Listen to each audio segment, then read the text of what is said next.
Hello students, welcome to our channel. आज हम करने वाले हैं 9th एसएससी हिस्ट्री का 4th chapter economic development. Economic development का मतलब क्या होता है? इकोनॉमिक डेवलपमेंट का मतलब होता है कि पर्टिकुलर कोई भी कंट्री है, उनकी जो भी रिलेशन है मनी से लेके, पैसों से लेके, खरीदना बेचना, जो भी प्रोडक्ट का बनाना, जो भी रिलेशन है मनी से, उस चीज़ को डेवलपमेंट करना। उसको डेवलपमेंट करने का सबसे मेन मकसद है, क्योंकि जब हमारा इकोनॉमिक स्ट्रांग होता है तो हमारी कंट्री भी स्ट्रांग होती है। तो इस चैप्टर में हम पढ़ेंगे कि हमारे फर्स्ट प्राइम मिनिस्टर से लेके हमारे जो आगे आने वाले जो प्राइम मिनिस्टर हैं, उन्होंने हमारे इकोनॉमिक को डेवलपमेंट करने के लिए कितनी सारी चीज़ें की।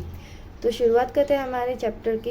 तो हमारे चैप्टर की शुरुआत होती है पहले इकोनॉमी के टाइप से। अगर बात करें इकोनॉमी के टाइप, तो पहले दो टाइप के होते थे, एक प्राइवेट सेक्टर, एक पब्लिक सेक्टर। प्राइवेट सेक्टर का मतलब है पर्टिकुलरली कोई एक इंडिविजुअल है जो अपने गुड्स यानी कि सामान बनाता है और मार्केट में लाके उसको बेचता है। उसका सिर्फ और मेन मकसद होता है प्रॉफिट कमाना। कोई अफोर्ड कर पा रहा है, कोई गरीब ले पा रहा है, उसको इससे कोई भी बात लेना देना नहीं है। उसका मेन मकसद होता है कि वो सिर्फ प्रॉफिट कमाए और निकले। और यहाँ पे क्या होता है, जो भी वो प्रोडक्ट बनाता है वो अपने कस्टमर के हिसाब से प्रोडक्ट बनाता है। दूसरी तरफ आते हैं प्राइवेट सेक्टर। प्राइवेट सेक्टर यानी कि वो कंपनीज जो कंपनीज गवर्नमेंट के अंडर होती है और गवर्नमेंट उनको कंट्रोल करती है। बात करूँ गवर्नमेंट की, तो गवर्नमेंट का हमेशा फर्स्ट मोटिव होता है कि उनके जो सिटीजन्स हैं, उन सिटीजन्स को अफोर्डेबल प्राइस में वो सारी चीज़ें मिले जो उनकी नेसेसिटी गुड्स है। जो गवर्नमेंट की कंपनीज होती है वो नॉन प्रॉफिट पे यानी कि बिना प्रॉफिट पे काम करने के लिए राजी रहती है। और बात करूँ इंडिया की, तो हमारे जवाहरलाल नेहरू ने मिक्स इकोनॉमी को अपनाया था इंडियन इकोनॉमी के लिए, ताकि यहाँ पे प्राइवेट सेक्टर भी हो और यहाँ पे पब्लिक सेक्टर भी हो, और यही इकोनॉमी हमारे इंडिया में चलती थी। अगर मैं बात करूँ इंडिया, तो यहाँ पे मिक्स इकोनॉमी के साथ साथ 5 ईयर प्लान्स को भी अपनाया था। 5 ईयर प्लान्स मतलब क्या, यानी कि जैसे कि हम छोटी मोटी चीज़ भी करते हैं, जैसे कि हमारा कुछ एग्ज़ाम आता है, 2-4 दिन का प्लान होता है, तो उसमें भी हम प्लानिंग करते हैं, ऐसे करेंगे वैसे करेंगे। तो यहाँ पे कंट्री को संभालना है, तो कंट्री आने वाले जो 5 साल है, आगे के जो 5 साल है, पूरी गवर्नमेंट किस पे प्रॉपर ध्यान देगी, कौन से सेक्टर में ज़्यादा ध्यान देगी, कैसे काम करेगी, इस बात का जब वो पूरी प्लानिंग करती है तो उसको कहते हैं 5 ईयर प्लान। ये मॉडल को हमारे इंडियन ने इकोनॉमी ने अपनाया गया। तो यहाँ पे हम किस किस चीज़ को देखते हैं, डिफेंस को देखते हैं, scientific research, education, roadway, railway, waterway, airway, ये सारी चीज़ें हम देखते हैं जो 5 ईयर प्लान के मेन ऑब्जेक्टिव है, क्योंकि इन सब से हमारी कंट्री स्ट्रांग बनती है। वहीं बात करूँ 5 ईयर प्लान्स की, तो 5 ईयर प्लान्स की मेन ऑब्जेक्टिव यानी कि उसका मेन मकसद क्या होता है। सबसे पहला मकसद होता है कि प्रोवाइडिंग गुड एजुकेशन।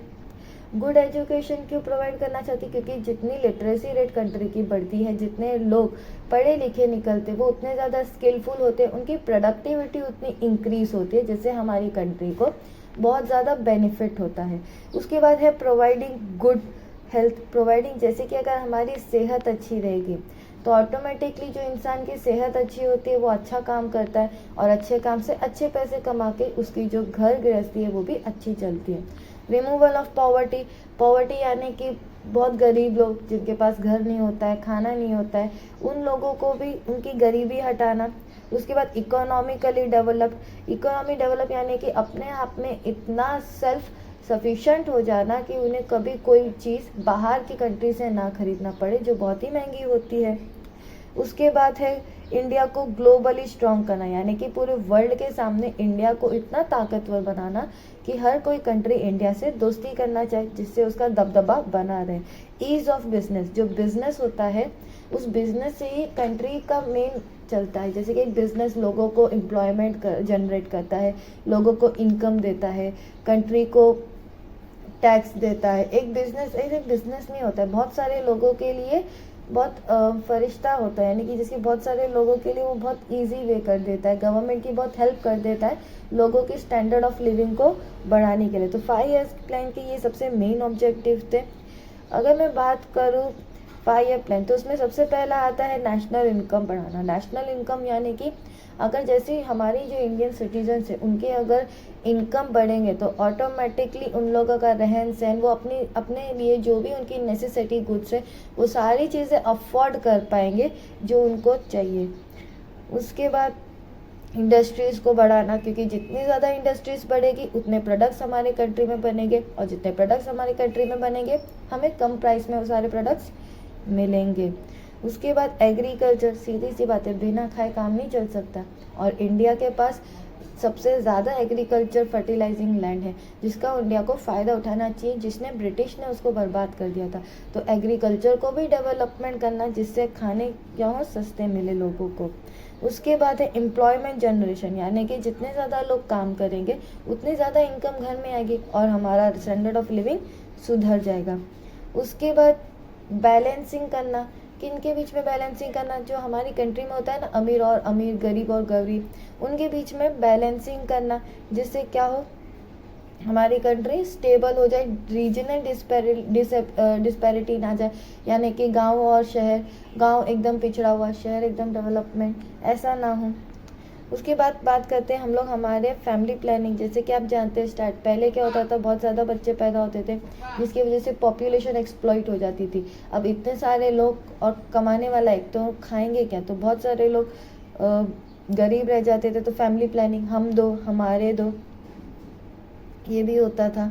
उसके बाद स्टैंडर्ड ऑफ लिविंग, जैसे मैंने कहा अगर आपकी इनकम बढ़ेगी तो आप वो सारी चीज़ें अफोर्ड कर पाओगे जो चीज़ें आपको चाहिए, जैसे कि खाना हो जाए, घर हो जाए, जो भी चीज़ें हैं। उसके बाद सोशल सर्विस यानी कि सोसाइटी में उन लोगों की मदद करना जो लोग हमसे पिछड़े हुए हैं, चाहे वो औरतें हों चाहे वो कोई भी हो।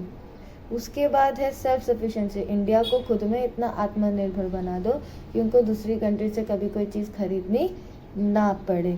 तो इंडिया को सेल्फ सफिशिएंसी बनाने का मेन मकसद रहता है 5 ईयर प्लान का। ये सारे उनके प्रिंसिपल्स थे जो अभी हमने देखे। अब बात करते हैं 5 ईयर प्लान। जो हमारे फर्स्ट 5 ईयर प्लान है वो हुआ 1951 से 1956, यानी कि ये जो प्लानिंग है उसको 1951 से 1956 में बनाया गया।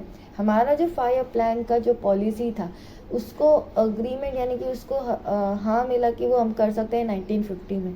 तो आने वाले 5 साल कैसे बीतेंगे फर्स्ट 5 ईयर प्लान, तो ये उसकी प्लानिंग पॉलिसी है। सबसे पहला उसमें बोला गया, सबसे पहला उसको मेन मकसद रखा गया एग्रीकल्चर के लिए। उसमें बोला गया कि हम जितना भी खर्चा करेंगे सबसे पहला हम एग्रीकल्चर में खर्चा करेंगे, सोशल डेवलपमेंट खर्चा करेंगे, इरिगेशन में करेंगे, फ्लड कंट्रोल में करेंगे, वो सारी चीज़ों में करेंगे जो ब्रिटिश लोगों ने इंडिया की बर्बाद कर दी थी। और वो सारी चीज़ों बेसिक चीज़ों पे खर्चा करेंगे जिससे इंडिया की इकोनॉमिक डेवलपमेंट हो, जैसे कि आप यहाँ देख सकते हैं। उसके बाद बात करते हैं सेकेंड 5 ईयर प्लान। जो सेकेंड 5 ईयर प्लान है उसकी शुरुआत होती है 1956 से 1961।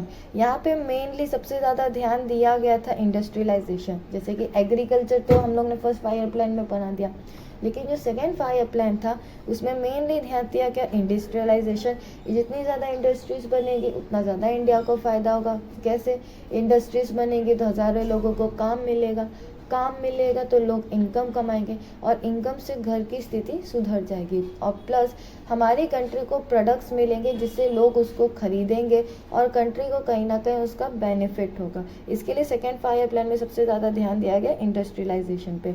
उसके बाद भाखरा नंगल डैम बनाया गया। भाखरा नंगल डैम अब तक का सबसे बड़ा डैम है और मेनली ये बनाए गए हैं एनर्जी प्रोड्यूस करने के लिए, जैसे कि इलेक्ट्रिसिटी प्रोड्यूस करने के लिए। बहुत जहाँ पे पानी नहीं पहुँच पाता है तो डैम के स्टोरेज ऑफ वाटर से हम उन्हें पानी भी पहुंचा सकते।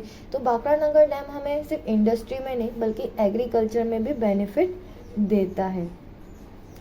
उसके बाद अगर मैं बात करूं थर्ड 5 ईयर प्लान की, तो थर्ड 5 ईयर प्लान की शुरुआत होती है 1961 से 1966। इस प्लान की सबसे मेन एम होता है बैलेंस लाना एग्रीकल्चर और इंडस्ट्री के बीच में। क्यों? क्योंकि दोनों इंटरडिपेंडेंट है। इंटरडिपेंडेंट का मतलब दोनों एक दूसरे से जुड़े हुए हैं। बिना एग्रीकल्चर के इंडस्ट्री नहीं चल सकती, बिना इंडस्ट्री के एग्रीकल्चर नहीं चल सकते, क्योंकि इंडस्ट्री को जो रॉ मटेरियल चाहिए, जो वो रॉ मटेरियल उन्हें कहाँ से मिलता है, एग्रीकल्चर से मिलता है। एग्रीकल्चर का जो रॉ मटेरियल है उसको एक फिनिशिंग गुड में बनाना है, एक फिनिशिंग सामान में बनाना है, तो वो हमें कहाँ से मिलेगा, इंडस्ट्री से। इसका बहुत अच्छा एग्जाम्पल है जैगरी यानी कि गुड़। गुड़ बनता है शुगर केन से, लेकिन शुगर केन उगता कहाँ है, एग्रीकल्चर के रॉ मटेरियल। तो एग्रीकल्चर में जब शुगर केन उगेगा, जब वो इंडस्ट्री में जाएगा, तभी तो वो प्रोडक्ट बनेगा गुड़ के शेप में, तभी तो हम उसको यूज़ कर पाएंगे। इसके लिए जो इंडस्ट्री और एग्रीकल्चर है दोनों एक दूसरे पे इंटरडिपेंडेंट है। तो हमारा जो थर्ड 5 ईयर प्लान है उसका मेन मकसद है कि इन दोनों के बीच में क्या करना, बैलेंस लाना, क्योंकि ये दोनों एक दूसरे के बिना नहीं चल सकते। इसमें हमने सबसे पहला क्या किया, नेशनल इनकम को बढ़ाने के लिए किया heavy industries development. Heavy industry यानी कि बड़ी बड़ी इंडस्ट्रीज खोलना, ताकि हम बड़ी मात्रा में लोगों को नौकरी दे सके और बड़ी मात्रा में प्रोडक्ट बना सके। ट्रांसपोर्ट सुधारना, मिनरल इंडस्ट्री सुधारना। उसके बाद 1966 टू 1969 में हुआ कि बहुत बड़ा सूखा पड़ गया जिसमें बहुत सारे लोग मर रहे थे। तो ये जो हुआ, उसके बाद फिर एक और घटना हो गई, चाइना और पाकिस्तान के साथ वॉर। आपने पढ़ा ही होगा लास्ट चैप्टर्स में कि हमारा झगड़ा हो रहा था चाइना और पाकिस्तान। अब इंडिया का मेन फोकस डिफेंस में चला गया, ना कि इंडस्ट्री में रहा, ना एग्रीकल्चर में रहा, जिससे बहुत प्रॉब्लम क्रिएट हुई वॉर के वजह से। उसके बाद अब बात करते हैं हम फोर्थ 5 ईयर प्लान, जिसकी शुरुआत हुई थी 1969 से 1974। इसमें मेन मकसद था nationalisation of bank. Nationalisation of bank का मतलब होता है, हर कोई प्राइवेट बैंक थे, प्राइवेट इंसान उसको चला रहा था। और बैंक सबसे इम्पोर्टेंट क्यों होता है, वो एक साथ आपको उतने पैसे दे देता है जितनी आपकी ज़रूरत है, और पूरी कंट्री में कितना पैसा फ्लो होना चाहिए, कितना मार्केट में पैसा रहना चाहिए, ये सारी चीज़ें कौन डिसाइड करता है, बैंक। तो यहाँ पे इंदिरा गांधी ने बहुत बड़ा मेजर स्टेप लिया था। उन्होंने सबसे बड़ा मेजर स्टेप लिया कि जितने भी प्राइवेट बैंक्स होते हैं उन सारे प्राइवेट बैंक्स को क्या करना, गवर्नमेंट बैंक्स बना देना। अब इससे क्या होता है, आपको फ़ायदा होता है। सबसे बड़ा फ़ायदा क्या, अब जो प्राइवेट आदमी है वो बैंक खोला और बैंक चला रहा है, तो सीधी सी बात है वो अपने एरिया में पर्टिकुलर 1 या 2 या 3 एरिया में खोलेगा। अब उसको पूरी जगह फैलने के लिए टाइम लगेगा। लेकिन जब पर्टिकुलर एक बैंक गवर्नमेंट के हाथ में आती, तो गवर्नमेंट का राज क्या होता है, पूरे इंडिया में चलता है, पूरे नेशन में चलता है। अगर इंडिया ने कोई बैंक, गवर्नमेंट ने कोई बैंक अपने अंडर लिया है, तो वो क्या करेगी, पूरे पूरे वर्ल्ड वाइड इंडिया जो नेशन है हर जगह अपने बैंक के ब्रांचेस खोलने का ट्राई करेगी। प्लस जो गवर्नमेंट बैंक्स होती है वो फार्मर्स को, स्मॉल स्केल इंडस्ट्री, जो नीडी लोग हैं उन लोगों को बहुत ही कम रेट ऑफ इंटरेस्ट में लोन भी प्रोवाइड करती है। इसके लिए ये सब तक का सबसे बड़ा मेजर स्टेप था बैंक को लेके। लेकिन ये प्लान नहीं चल पाया जैसे सोचा था। क्यों?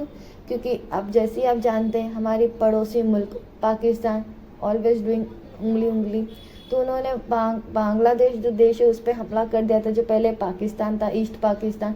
तो बांग्लादेश को बचाने के चक्कर में हमारा बहुत ज़्यादा नुकसान हो गया। इसके लिए हम इस प्लान में ज़्यादा सक्सेसफुल नहीं हो पाए और इसका बोझ हमारे ऊपर आ गया, क्योंकि बांग्लादेश को हमने रेफ्यूजी की, उन्हें कुछ पैसे दिए, उनके मदद के लिए हमारे पैसे बहुत खर्चे हो गए थे। फिर यहाँ पे बात करते हैं फिफ्थ 5 ईयर प्लान की। फिफ्थ 5 ईयर प्लान की शुरुआत हुई थी 1974 से 1979। इस प्लान का सबसे मेन मकसद था पॉवर्टी को हटाना, क्योंकि पॉवर्टी एक ऐसी चीज़ है जो बहुत सारे लोगों को वो सारी नेसेसिटी की चीज़ें नहीं दे पाते जो उनके हकदार होते हैं। तो यहाँ पे जो फिफ्थ 5 ईयर प्लान था उसका सबसे मेन था पॉवर्टी को हटाना। इसमें पॉवर्टी हटाने के लिए सबसे पहला यहाँ पे गवर्नमेंट ने स्टार्ट किया पब्लिक डिस्ट्रीब्यूशन सिस्टम। यहाँ पर मतलब होता है जिसकी जैसी इनकम होगी उसको उस इनकम के हिसाब से उसको खाना उस रेट में मिलेगा। अगर बहुत कोई गरीब है तो उसको फ्री में खाना मिलेगा, कोई थोड़ा बहुत पैसा कमाता है तो उसको इतने पैसे में उसको खाना मिलेगा कि उसका घर का खर्चा भी चले और वो पेट भर के खाना भी खा सके। तो इसको पीडीएस कहते हैं। तो पब्लिक डिस्ट्रीब्यूशन सिस्टम यहाँ पे स्टार्ट किया फिफ्थ 5 ईयर प्लान ने, ताकि कोई गरीब भूखा ना रहे हमारी कंट्री में। उसके बाद यहाँ पे बोला गया कि यहाँ पे जितने भी गरीब लोग हैं उनको रीज़नेबल प्राइस यानी कि उस प्राइस में खाना दिया गया जहाँ वो अफोर्ड कर सकते, चाहे वो 1-2 रुपया क्यों ना हो। हमें इसका मेन मकसद होता है पीडीएस का कि हर घर अनाज रहे, कोई भी इंसान भूखा ना सोए, सबसे मेन मकसद यही होता है। लेकिन इसमें भी एक हो गया, इसमें हुआ ये, जैसे आप जानते हैं इमरजेंसी आई और इमरजेंसी में कहीं ना कहीं इंदिरा गांधी में बहुत सारे एलिगेशंस लगे और इंदिरा गांधी को अपनी पोस्ट छोड़नी पड़ी। जैसे ही कांग्रेस हार गई तो जनता पार्टी पावर में आई, लेकिन वो एक कोलिशन गवर्नमेंट थी। कोलिशन यानी कि गठबंधन, बहुत सारी छोटी छोटी कंट्रीज एक साथ मिलकर एक कंट्री बनाई। तो उसमें हमने सेकेंड चैप्टर में पढ़ा था मोरारजी देसाई, शायद आपको याद होगा कि मोरारजी देसाई पावर में तो आई लेकिन 1 साल के अंदर वो पावर से निकल गए। तो गवर्नमेंट का अदला बदली होना, इसकी वजह से हमारी जो प्लान थी उसमें काफ़ी ज़्यादा प्रॉब्लम क्रिएट हुई।